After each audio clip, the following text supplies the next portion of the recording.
Hello, Keep Austin Agile. Hello, Austin. So thrilled to be here. So thrilled to be back in person.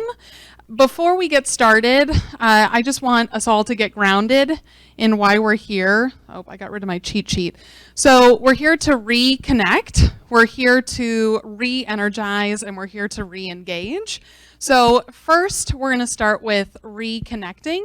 And I'm a big believer in, if we're in person, we should use these fabulous bodies that we have that are just amazing.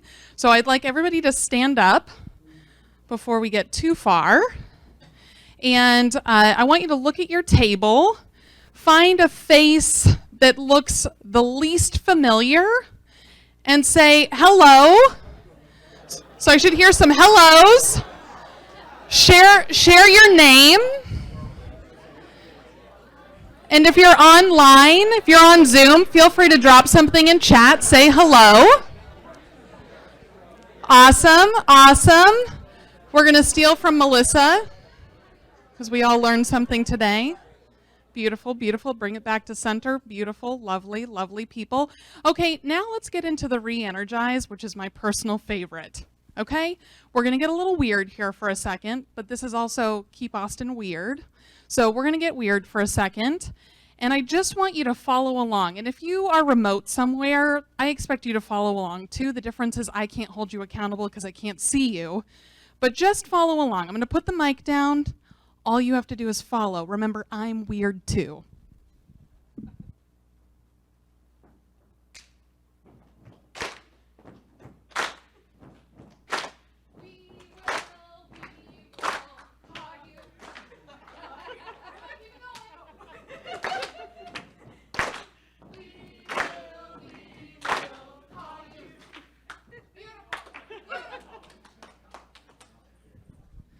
Okay, don't sit down. We have one more to go. One more to go. All right. So now we have some energy. We have some blood flowing. We've had some movement. We've made some noises. Now we need to re-engage. So I'm going to give you all permission to engage. So what does that mean? That means pause me at any moment. Ask a question. I love questions, comments, concerns, and beauty tips. If my colleague Parker Stevenson were here, he would say, lead with beauty tips. But please know, this is your permission to engage. Please be engaged. Stop me, ask questions, tell stories, be here present with me. So our first opportunity for engagement is the law of 2 feet.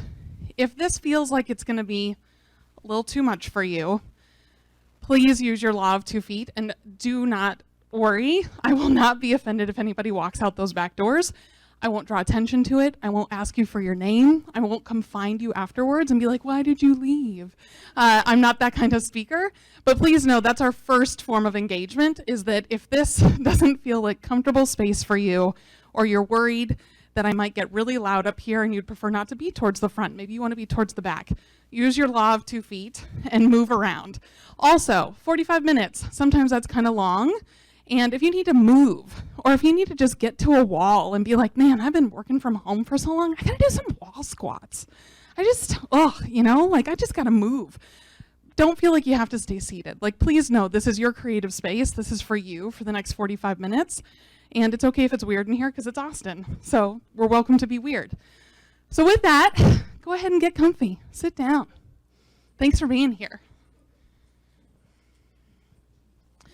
I'm Elisabeth White. I'm only going to stay here long enough in case anybody wants to connect with me on Twitter, or if you want to snag my email. If you're like, ooh, she seems like the kind of person who wants a lot of spam, you know what, that's okay. If that's what you're feeling today, send it to me. That's fine. But if you do have a burning question, or if you do want to follow up with me, I put this up here mostly for the email. The rest you can all read on your own time because I do make this content available. Real quickly about Cornerstone Agility, Miss Katie, I'm going to put you on the spot. Hi, Katie. Katie is also one of my colleagues, and she works at Cornerstone Agility. If any of this, whether it's our mission, our vision, our values, speaks to you or makes you curious or you want to hear more about it, you can come talk to me, hello, or you can talk to Miss Katie. And we didn't mean to, but we dressed very similar, so find the Cornerstone Agility blue-dressed people, and we're probably with Cornerstone Agility. Or if not, that's okay. Still say hello to that person. So again, back to reconnecting, re-energizing, and re-engaging. We're going to do another activity. I know, you're so excited. What is this activity? We're going to do a quick would you rather. It's very easy, and for those of you who are online, you'll have to drop it in chat because we won't be able to do the physical movement. But I'm going to ask you to do something, and I'm going to turn around so we're all talking same direction. You're going to see something pop up on the screen, and you're either going to want to rather this or you're going to want to rather that. And this room is big enough that we're going to say, if I like this, I'd rather this, I'm going to walk all the way over here because we're going to use our legs. Or, and we're going to do that because we're in person and we have the ability to do it. Or I'd rather this, and I'm going to walk over here. You can't be in the middle. You have to make a decision. So whichever one speaks to you. So go with your gut instinct. But we're going to move around the room a little bit. So let's go. Would you rather live on the beach, okay, that's over here, or a cabin in the woods? You're over here. Ready, set, go. Go. Go. We're moving and we're using our legs. Being in person's awesome. All right. So, because it wouldn't be a session with Elisabeth White if I didn't do this, who over here, living on the beach, can tell me one reason why you want to live on the beach? Who wants to speak to me? You also get the mic. Hi, I'm coming back to you. Please lead with your name and allow us to say hello to you. Thank you. My name is Zach Verghese. Hi, Zach. How are y'all doing? Thank you. A beach because of the sun and the waves. Sun and the waves. Beautiful. Beautiful. All right, over here. Cabin in the woods. My quiet folk. Coming over here. Coming over here. Remember, tell us who you are. Let us say hello. I am Colin Turner. Hi, Colin. Why the cabin? Because sun, sand, and salt water are disgusting. Yep. Yep, there it is, folks. There it is. All right. Well, here's why we do this. It's just, number one, we're back in person. We have the ability to utilize our space. But here's why I'm also doing this. Because we're here to talk about facilitation, and we're here to talk about conflict. I'm going to spend a lot of time talking about virtual conflict, but everything we just did in the last 5 minutes are really, really easy ways to diffuse conflict. We're getting energy going, we're getting blood circulation. Everything we just did, how many of you are still thinking about the fact that you overslept this morning? Okay, how many of you are thinking, should have had that second cup of coffee? Right, we've already worked through a lot of what might have already been upstairs, getting us all muffle-puffled. I use very technical terms, by the way, but muffle-puffled upstairs. That's then causing this reaction and this need for some conflict. So that's why we do this stuff. And you can do a lot of this stuff virtually too, and we're going to get into that. But I just like to set the tone and set the stage of, in 5 minutes, we did some really easy, really lighthearted facilitation that can help, again, diffuse conflict. So thank you everyone for playing along. You can head back to your seats if you remember what they are, or grab a new one. Switch it up. Don't get lost on the journey. So while you guys are getting situated, let's talk about our agenda, because good facilitation always starts with an agenda. So I'm going to give you our purpose, and then we're going to talk about WIIFM radio, what's in it for me, and then we're going to get into context, because I've got Miss Katie in the room. One of her top strengths and strength finders is context, so I now know, always lead with context.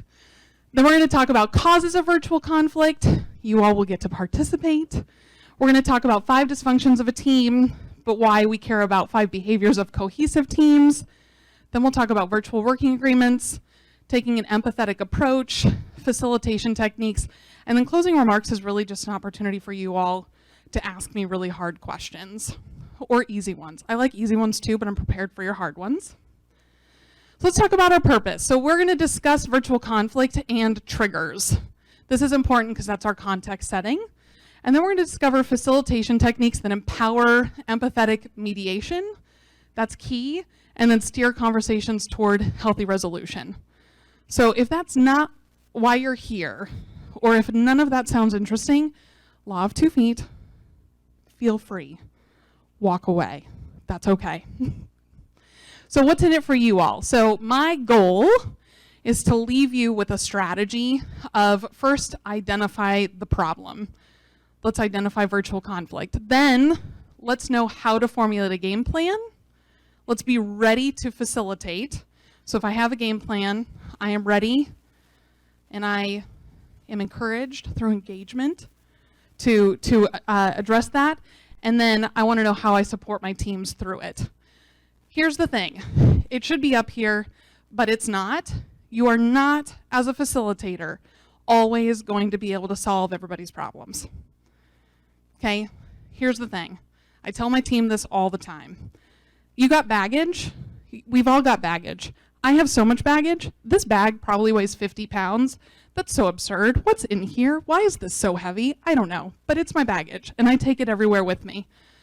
What I don't do is ask Katie to ever pick it up, because it's my baggage. I got to carry that with me. And so sometimes I'm always going to have a perspective or a feeling or a something, and there's nothing Katie can do about that. Sometimes I've just got to own that. So it should be up here as well. As far as strategy is also knowing when to let it go. So we're going to talk about that as well. So first, let's ground ourselves in some context. What is virtual conflict? So for right now, for the next 30-ish minutes, this is going to be our working definition of virtual conflict. So we're talking about 2 or more people that started or moved to a virtual platform, such as email, online, chat, video, teleconference, TikTok, Instagram, you name it. It's online, it's virtual, but we were having a conversation and it ultimately ended up in a virtual environment, and that conversation wasn't healthy and probably was negative. And we got there because maybe it's passive-aggressive behavior. Charlie is not here to defend himself on my team. I am still convinced in March of 2020, he stole a coffee mug of mine while fleeing a building. I have no evidence of it, but my passive-aggressive behavior is telling me on Slack I should send him memes of coffee mugs and hope that he gets what I'm talking about. Maybe it's messages that tend to be bolder in nature. So let's just own it. We're all friends here, at least for the next 30-ish minutes. Who gets a little spicy when we put something in an online chat room? I mean, I'll own it. I get spicy sometimes. Not one other of you in this room ever gets a little spicy if you don't have to say it to somebody's face. Yeah, it happens to the best of us. We can be super polished, we can be super professional, and then somebody hits that button. There's that little trigger. Or maybe they like to poke it, just poke, poke, poke, poke, poke. And then you're like, well, there's nothing else for me to do other than be bold online. Then we also have this one. This is a favorite one. Anybody here in human resources or employee experience? Anybody in the people department?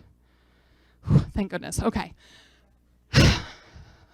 Those of us who maybe have some passive-aggressive tendencies, or maybe we get a little bold in a chat room, we forget that there are policies in place that protect ourselves and protect our colleagues. And we just, whoop, flush that one out for a hot second, and before we know it, we're probably saying things that are in violation of that policy. But in the moment, it felt so good to get it off my chest. Maybe it's just that chats were miscommunicated or misunderstood. Maybe what I wanted to say is, Katie, I'm going to be late. Maybe that's what I wanted to say. But maybe Katie interpreted that as, well, good morning to you too. Like, I'm not the one that overslept. Why do I have to be in trouble because you're going to be late? Like, again, something as simple as a miscommunication can lead to this online conflict. But here's the key piece here. Body language, facial expressions, cues that normally help us understand, is this actually conflict? Are we actually having an issue? We lose all of that online. And the reality is most of us have been working the last 2.5 years in this environment where really, really important human things that help us work through conflict are not available to us.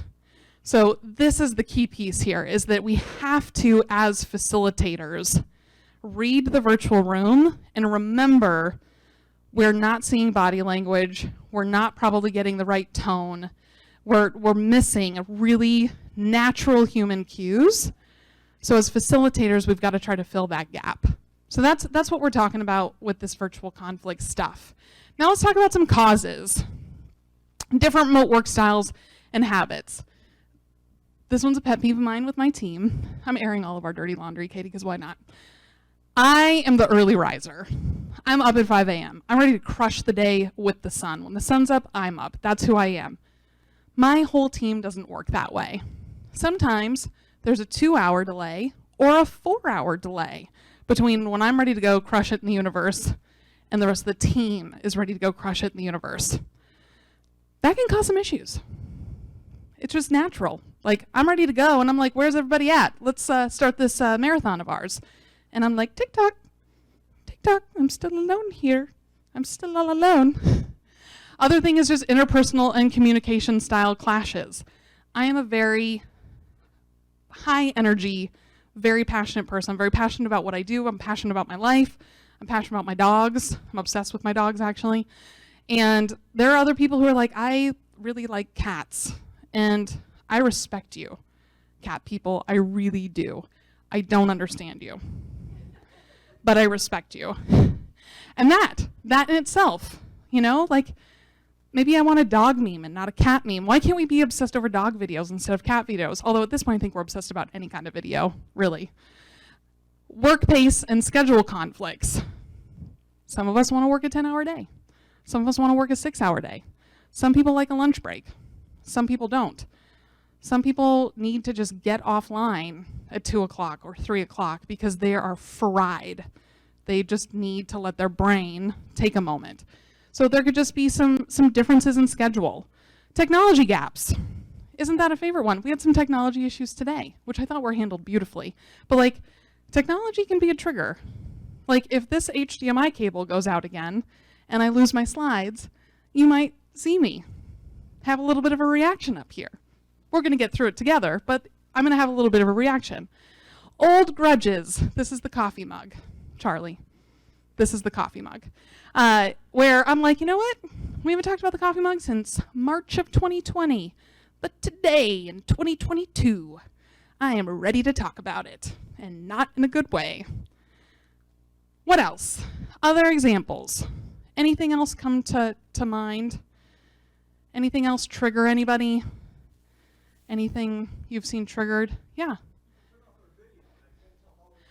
No video. And I'm sorry, your name, sir? Nick? Hi. Welcome. Yes, the no video. Or like having it on and then turning it off and then being like, what happened to you? Are you safe? Is there a burglar in your home? I don't know. You didn't tell me. You were there and then you were gone. Or maybe, here's my favorite. At least upload a photo for me. Like, give me something to look at. Don't make me just read your name, Nick. Like, I like to read your white name and your black background, but like, give me something to look at. And if you don't want to give me a picture of you, maybe a picture of your dog or your cat or the hamster. Like, give me something to look at. But yes, that can be a trigger too. So these are all opportunities for virtual conflict to show up in your life. Yikes. It's a lot. There's a lot here. So why do we care about this? Why is this such an issue to care about? It's right here, my friends. Trust. If we have a breakdown in online communication, it will ultimately lead to an absence of trust. So those of you who don't know 5 dysfunctions of a team, I would certainly spend some time there because it has multi-purposes. This session today has absolutely nothing to do with 5 dysfunctions of a team, but it is a foundation when it comes to facilitation. So if we don't have trust, then we have a fear of conflict, or we have engagement in unhealthy conflict. If that happens, we no longer care about commitment, because I've lost sight of why I want to work with you, why I want to commit with you, why I want to do stuff with you. And then total avoidance of accountability. That one's near and dear to me. Now we're no longer saying, I own it, I'm going to move forward, I'm going to action something. Instead, I'm going to go into the blame game and look for some excuses. And then the results. We no longer care about the value. That's what's at risk here when we don't address and facilitate through virtual conflict. And it all stems from our foundational layer of trust is jeopardized when we don't take a look at virtual conflict. So hopefully you all are here today because you are ready, because you have the permission to engage. Say it with me now. I have the permission to engage. Let's do it again. I have the permission to engage. Yes. That you are not going to shy away from helping your peers, your colleagues, your clients, your coachees, maybe your family, through virtual conflict. Because if we lose this foundation of trust, everything is at cost. Everything is jeopardized. And this is so sacred. So we can't shy away from virtual conflict. We cannot be afraid of a hard conversation because there's too much at stake. We can't lose sight of our results and our value. So if we deal with virtual conflict, we keep this foundation of trust. And here's what it looks like, folks. It's a very technical demonstration. Watch closely. If I can deal with virtual conflict, I have to show up and be the first. And so I'm going to say, today is Wednesday, I am showing up as the best version of myself. So I put my best foot forward, that's my right foot, and I am also going to assume, Katie, stand up for me. Katie also today on Wednesday stepped with her best foot forward, and now we're going to meet in the middle because we're both working to be the best versions of ourselves. I trust myself to take this first step. I trust Katie to take that first step. Beautiful, elegant, my dear. Thank you. And that's why we care about this. Someone has to engage first. Someone has to say, best foot forward. Oops, not my best foot forward. Try it again. Best foot forward. I'm the one leading with trust. I trust my team. I trust myself. Best foot forward. That is the power of a facilitator dealing with virtual conflict. You have to pave the way. You have to be willing to demonstrate what getting back to a foundation of trust looks like. And that means I showed up and put my best foot forward, and I am not going to assume, I am going to believe, and I am going to trust that my team or my colleague or my boss or my boss's boss showed up and they too brought their best version of themselves to work. You have to lead with the trust. And guess what? Sometimes that's really hard. Like Charlie, he's not here right now. He can't defend himself with that coffee cup. But I'm going to take the first step forward to say, there's probably a really good reason why he took that coffee cup. And it probably wasn't theft. But I believe Charlie. Charlie is awesome. So I'm taking the first step forward to say, if I am the best version of myself, I have to trust that Charlie had good intentions. Foundation of trust starts with a foundation of a facilitator who will take that first step. Can I get a whoop whoop? That was weak. Let's do it again. Whoop whoop. We're getting better. We're getting better. All right, so now let's talk about how. How do we do this? I'm a facilitator. How in the hey diddly day am I going to pull all this off? How do I lead with trust? How do I make this happen? How do I work through the conflict? How do I show people that we don't want to lose our foundation of trust? It's not worth the risk. How am I going to do this? Virtual working agreements is a wonderful place to start. So let's walk through these. Honesty about schedules, availability, and work styles. So as the facilitator, let's bring people together and say, hey, just like Melissa said, if I am a 10 a.m., crush it, awesome. Then 6 a.m. Elisabeth White needs to come up with something to fulfill her time, bring joy into the workplace until we're ready to crush it at 10 a.m. But we need to be respectful of when are we going to come together? When are we going to collaborate? When are we actually all available? If some of us walk our dogs at 11:15 every day, then let's not book something from 11:15 to noon, and let's respect it. But we have to first be honest about it and be willing to be visible about it and just own who we are, own when we're at our best. And that's really, really critical. So we have to just not just be honest about it, but visualize it. From there, identify quiet hours. When are we going to leave each other alone? And then don't go bug each other. Don't do it. My team tells me all the time, one more message at 7 a.m. One more time. Do it. Do it. And let me show you what that virtual conflict is going to look like. So I don't do it. It's not worth it. It's not worth it because I don't want to lose my foundation of trust. So what are your quiet hours? When are we not going to talk to each other? When are we going to decompress? When are we going to heal? When are we going to let our minds take a break, take a rest, and do some healing? Because that's important. And it should be every day. There should be quiet hours every day. Then we need consensus on no-fly zones. So for any of you who've seen any of my other facilitation talks, no-fly zones are very important to me. No-fly zones are literally that. Don't fly over there. Just don't. Don't do it. So for your team or for whoever it is that you're collaborating with on a regular basis, what is a no-fly zone? Because we had elections yesterday, I'm going to pick on politics just because it's fresh. But like, if politics is a hot topic, if politics leads to virtual conflict, don't talk about it. Take it offline, far, far away from your virtual workplace. Have it out, maybe in a boxing ring or a bar or whatever. But keep it out of your virtual working environment because it's going to be it's going to be destructive, and it's not constructive. It's going to tear people down. What are other no-fly zones? We previously had a team member who loved cats and didn't like my attitude about cats. And I needed to know that. That was a no-fly zone. So no more picking on cats. Like, Elisabeth, respect the cat. Maybe don't understand the cat, but respect the cat. But like, it can be little things like that, but like triggers. We're talking about what are those topics? What are those conversational pieces that should be no-fly zones? It is not safe in the workplace to talk about that. And you guys have to decide that for yourselves. Now, if we go back to human resources and employee experience and the people, they might already have some no-fly zones.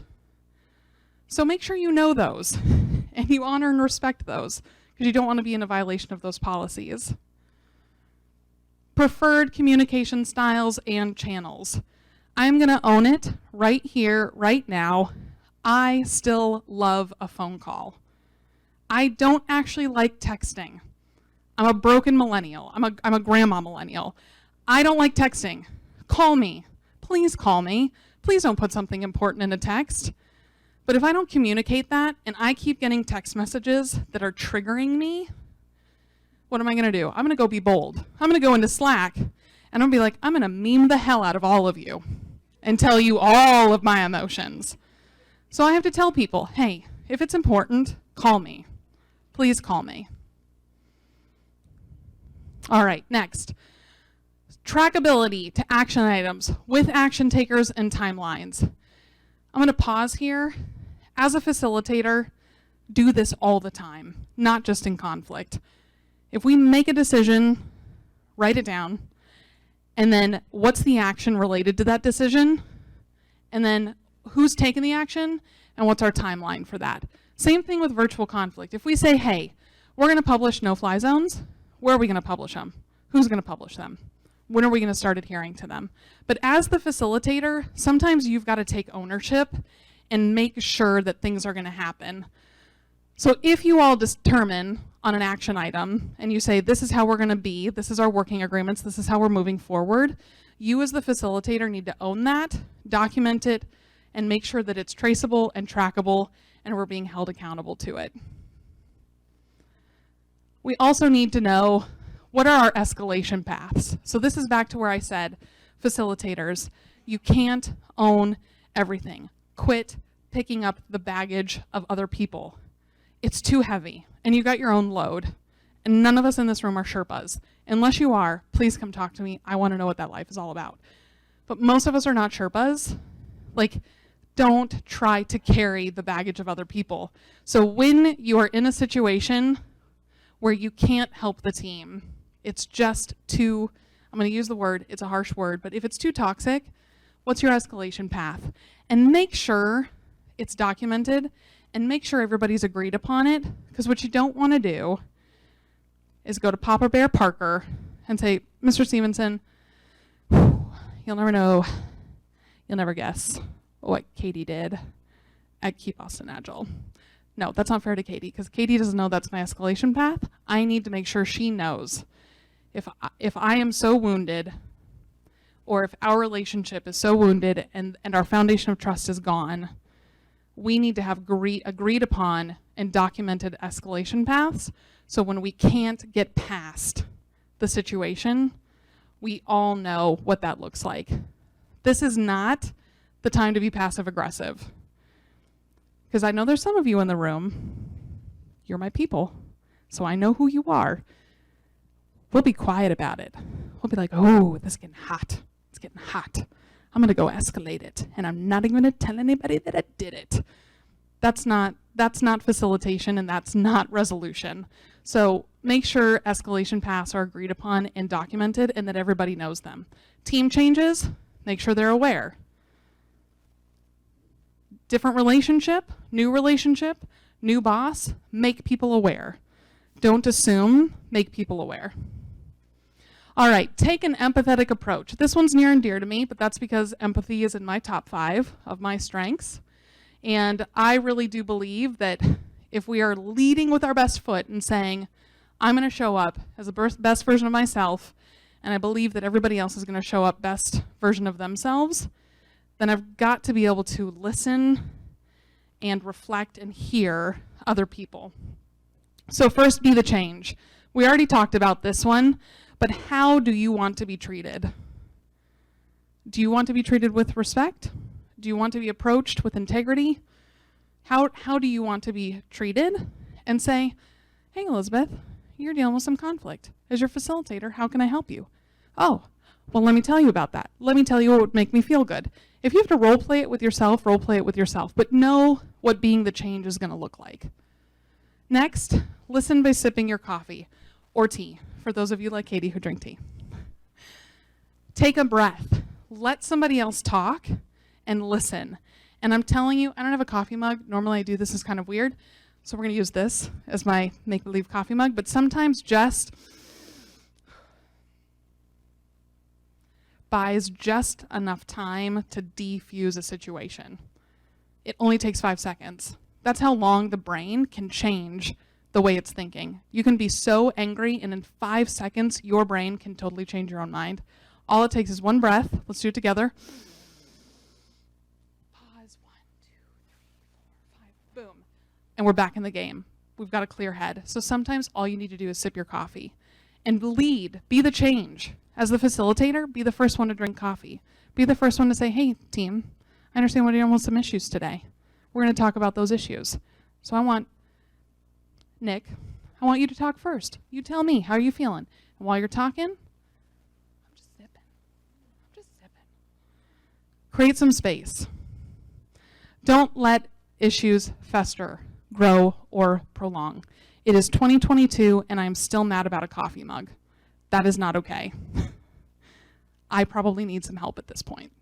But don't let them fester. If you see it, do something, say something. And again, if it feels like it's out of your control, if it's too big of an issue, then escalate it, following our documented and agreed upon escalation paths. Conduct check-ins. If we get through conflict, don't just assume it's gone, because stuff comes back. Like, we're humans. We can't help but just let it come back. So what are you going to do? You're going to check in. You're going to be like, hey, Katie, I know we were working through some stuff. How you doing? You doing okay? You feeling good about it? Yeah? Awesome. Thanks, Katie. And then encourage icebreakers and team builders, which is why we started the way we did today. Break it up. Break up the energy. Break up the thought process. Get people thinking about something different. Remind people to have fun in the workplace. Remind people that we're here to build a foundation of trust, and that it's important that we have that opportunity to reconnect and get back to we're a results-oriented group, we're a results-oriented team. And make sure that we're building in some time. It can be less than 5 minutes. Again, we did a whole bunch this morning when we kicked off. It doesn't take long. It just breaks up the thought process and reminds us why we're here, why we care, why we want to work through conflict, because we never want to compromise on our foundation of trust. Couple of facilitation techniques. We did this one today. We started with context. If we lack context, I promise you, there is someone in your audience whose context is critical. It's in their top strengths, and it's how they think, and it's how they analyze, it's how they process, it's how they show up prepared. If you are not leading with context, folks, as facilitators, you're doing it wrong. You have to lead with context, because chances are 50% of the people that you're engaging with need this to pay attention and to follow along. If you deny them that, you've just created conflict, and you didn't even mean to. So you have to start with context. Also, set the tone. I'm a jovial person. It's mostly because I'm actually an introvert and play an extrovert on TV. My way of breaking that up is funny haha. Here's the best part about that. I spoke in Malta. Those of you who don't know where Malta is, teeny tiny rock in the middle of the Mediterranean. Magical place. Everyone should go. I am not funny there. Nothing I do, nothing I say is funny there. And let me tell you, most awkward presentation I've ever given in my life, because I have to lead with humor. That's how I set my tone. That's how I can facilitate. That's how I can handle criticism. That's how I can receive feedback. Like, I have to make it funny haha, or else the introvert inside of me is like, find the corner, sit down, it's scary. But the way I work through it is through comedy. And so set the tone. Like, understand your people. If we need a little funny haha, let's have a little funny haha. If we're deep philosophical people, let's start with a quote and then let's analyze it. But like, set your tone. Know your audience and set your tone, and really like be willing to stay there. Be willing to respect the fact that to make sure we don't compromise or sacrifice our trust, that we're setting our tone. So here's some closing remarks, and then we do have time for questions. Yes, I'm being told we do. So again, those of you who like to take pictures, this to me is, this is the one. This is the one. Take this one home with you. If you took other photos, that's fine too, but this one to me is the most important. Embody the attitude you want to experience. If I showed up here as your session leader and I was like, life sucks, folks. Conflict is inevitable. I wish you the best. Probably not the attitude any of you are looking for, and you would be real quick to use the law of 2 feet and get the hell out of here. So know the attitude and embody it. Make sure you're aware of that. And again, facilitators, people are looking at you. They're watching you. They're looking for you to take the lead. They're looking for you to help guide. If your attitude is negative, trust me, that's going to have a trickle effect. It's going to get real negative real quick. So know the attitude and then embody it. Just like we're taking a step. Best version of myself today, best attitude of the day. Next, don't be afraid to address virtual conflict. Same thing, facilitators, people are watching you. If you're like, oh, that was not an appropriate political meme on election day, I'm gonna let it go, let that ride. No, don't, because then it's gonna fester, and then it's gonna be a thing, and then before you know it, like, we're ready to go full-blown virtual LARPing swords at each other. I'm telling you, those cameras go off, you don't know what people are doing sometimes. And I'm like, somebody wears like karate chop. I'm throwing stars at you. Like, you just don't know. And so You have to be willing to, ooh, look at that. Know your no-fly zones. I'm going to raise of hands. Who, as of right now, with your teams or your colleagues or the people you work with the most, how many of you know your no-fly zones right now?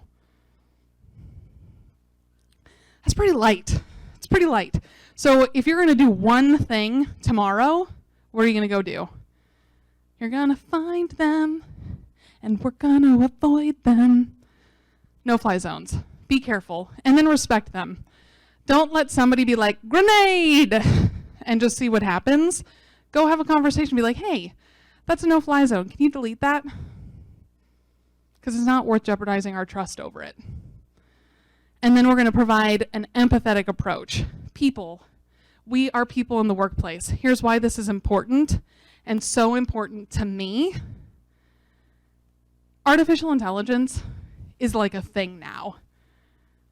Even at Cornerstone Agility, we have robots that help us with stuff. And eventually, we're gonna be in a situation where people being people, humans doing human things, people using our legs, running around, making weird noises, that's gonna change. Artificial intelligence is here. And this people connection, it's not gonna be here forever. We've taken advantage of it for too long. There's no reason why we can't take an empathetic approach and say, Adrian, I know empathy is not your number one strength, but how are you today? Yeah, you're doing good. Okay. Bridget, you're sitting next to her. You doing good today? Fabulous. Like, that's it. That's it. Just check in. Be like, hey, we're humans. Like, I was so terrified to try to be here today. This is my first, I used to speak a lot. Those of you who've seen me, I used to speak a lot. And I kind of got into like a rhythm and a routine. And then I didn't for 2.5 years. And since then I've had an ankle injury that was super nasty. And I now used to wear the coolest high-heeled sneakers, high-heeled sneakers. They were so amazing. As if I need to be any taller, I know. But it gave me that like confidence to be here. Now I'm in these super sexy grandma shoes. But I can do stuff like this now. So I'm not upset about this, but like, I need a little empathy. Like, I'm waiting for somebody to come up to me like, those don't look like your old sneakers. I'm gonna be like, yeah, they don't. These are orthotic. These are supportive. I'm not gonna fall in these. But have some empathy for me. Know that maybe I'm wearing grandma shoes for a really good reason. Empathy, folks. So, so important. I didn't leave you guys much time. It's like 2 minutes, 3 minutes. Yes. Let me bring you the mic. And your name. Your name. Hi, Deanne. If you truly trusted Charlie, wouldn't you believe that he did not take the mug instead of believing that he took it for good intentions? How do you resolve this? Powerful question. Powerful question. Oh, I'll go this way. So here's the thing. Charlie trusts me explicitly, and I had this ankle injury right before the world shut down. He was worried I wasn't going to make it back to the building to get my coffee mug and knew how important it was to me, and so he took it. He then lost it. But in the moment, he had all the best intentions. It took me a year to ask him what happened. And the reality is, I had already moved on from the coffee mug. At that point, I was like, it's probably a petri dish of disease. Like, who knows?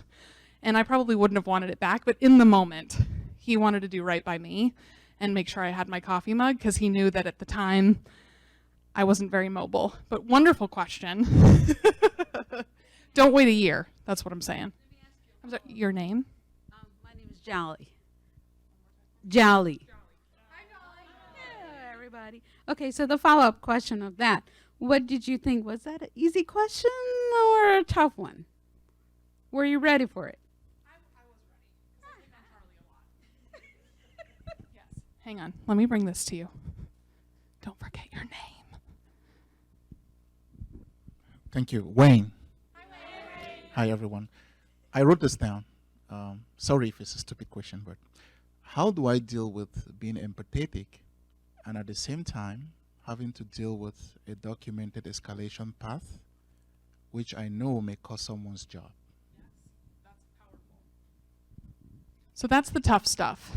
So in that type of a situation, which let me repeat that a little bit, we're trying to be empathetic, but we're also in a situation of escalation and somebody's job might be on the line. Here's what I'm going to say.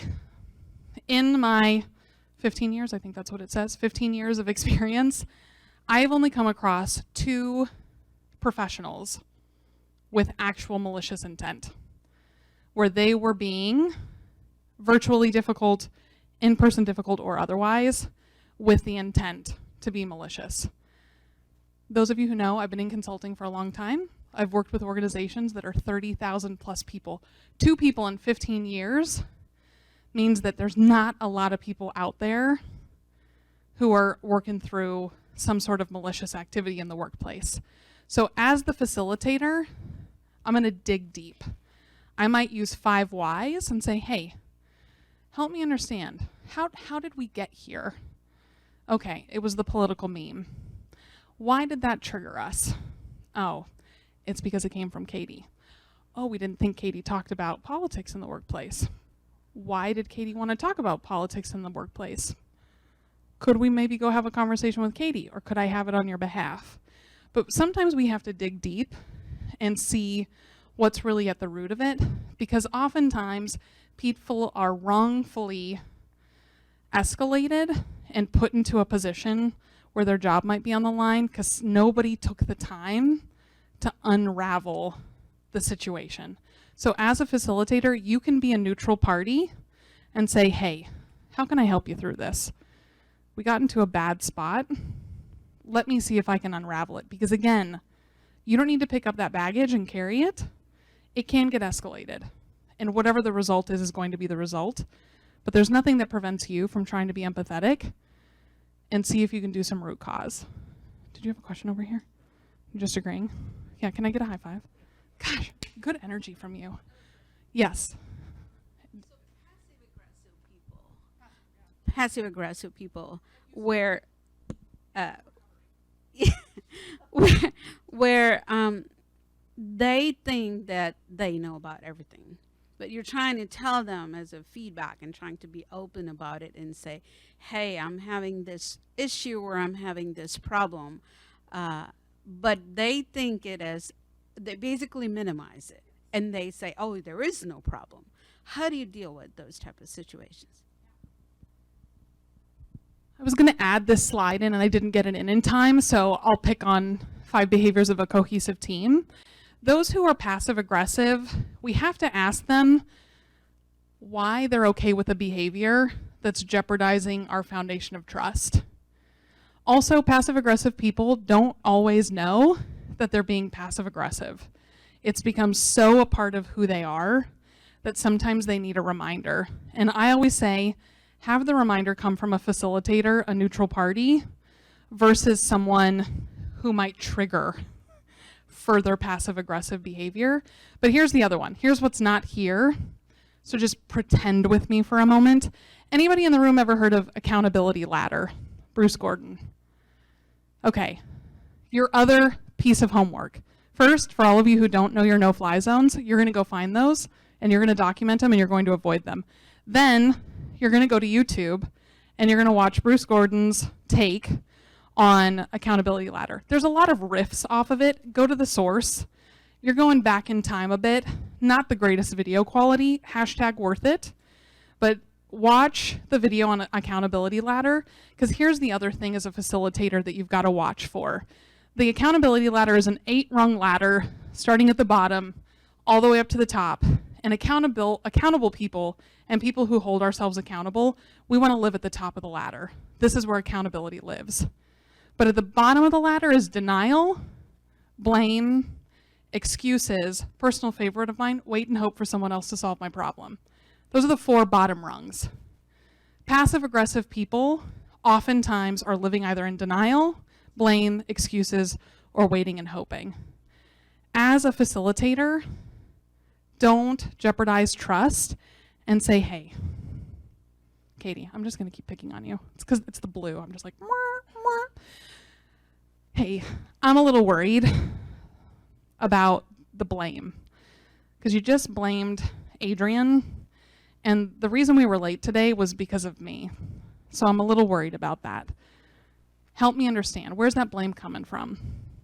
Sometimes you, as the facilitator, need to have the courage, just like Melissa Boggs talked about today, to address the situation in the room. But you, again, are coming from a place of protecting the team. You are coming from a place of keeping things neutral. You are coming from a place of trying to avoid unhealthy conflict. So have the courage to do so. But just know, like, if we're living in denial, excuses, blame, and waiting and hoping for someone else to solve our problems, we are never going to get to accountability. And sometimes the facilitator needs to bring awareness to that. You have a question, and then we have to end. Your name. This is AJ. Hi, AJ. It's about 5 dysfunctions of a team. Is this because inattention to results? Okay. It is because not all team members have visibility to the results. And if so, what results are we talking? So we're talking about up at the tippy top, focusing on achieving results together. What if the team doesn't know what we're trying to achieve? We need to go find out together. If we don't know what those are, then we're never going to care about a foundation of trust. So if you or your teammates feel like you don't know what it is you're trying to achieve, we need to go have that conversation. At Cornerstone Agility, I always tell people, we want to be the best. If you need one thing to hold on to, we want to be the best at what we do. Sometimes that's public speaking, sometimes that's coaching, sometimes that's consulting, sometimes that's cooking. But like, we as a team want to be the best at what we do. And I know that my team is so grounded in that anytime we're dealing with conflict, virtual or otherwise, we've got a North Star that we can point to and get ourselves grounded. If you don't have that, that's your third piece of homework. What is the R? What is your value? What's your motivator? What gets you out of bed on a Monday? What gets you out of bed on a Friday even? What gets you online, turning your camera on, being present, being ready to put your first or best foot forward, respecting and trusting your team to do the same?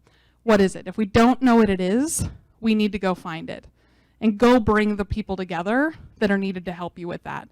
So if we're lacking that from leadership, if we're lacking that from product, if we're lacking that from services, if we're lacking that from a vendor or otherwise, whoever helps set that, go find it. And as a facilitator, have the courage to engage. You have permission to engage. Help people find it. If people don't know the R, be ready to go on a journey. Use your feet or your virtual feet and help them find it.